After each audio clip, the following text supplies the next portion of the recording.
আসসালামু আলাইকুম। Jack TV নিউজে স্বাগত জানাচ্ছি। আমি জাহিদ। জানিয়ে দেব আপডেট সংবাদ। কন্টেন্টটা ভালো লাগলে অবশ্যই শেয়ার করবেন, অন্যকে দেখার সুযোগ করে দেবেন।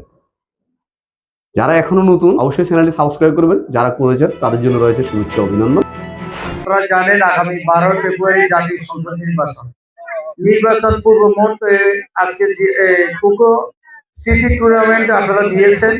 মনোহরগঞ্জ দুর্গাপুর আরাফাত রহমান কোকো স্মৃতি short night cricket tournament season 2-এর শুভ উদ্বোধন অনুষ্ঠিত।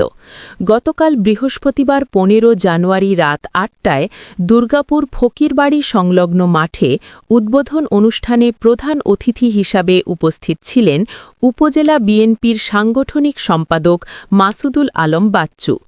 1 নং 22 ইউনিয়ন বিএনপি ও অঙ্গ সংগঠনের আয়োজনে ইউনিয়ন যুবদল নেতা মোহাম্মদ মুজিবুর রহমান লিটনের সার্বিক সহযোগিতায় বিশেষ অতিথি হিসাবে উপস্থিত ছিলেন উপজেলা বিএনপির যুগ্ম সাংগঠনিক সম্পাদক মোহাম্মদ শাহ আলম, ইউনিয়ন বিএনপির সাধারণ সম্পাদক মোহাম্মদ শাহ আলম, সাবেক যুগ্ম সাধারণ সম্পাদক মমিনুল ইসলাম সাগর, ইউনিয়ন যুবদল নেতা মোহাম্মদ মানিক মিয়া।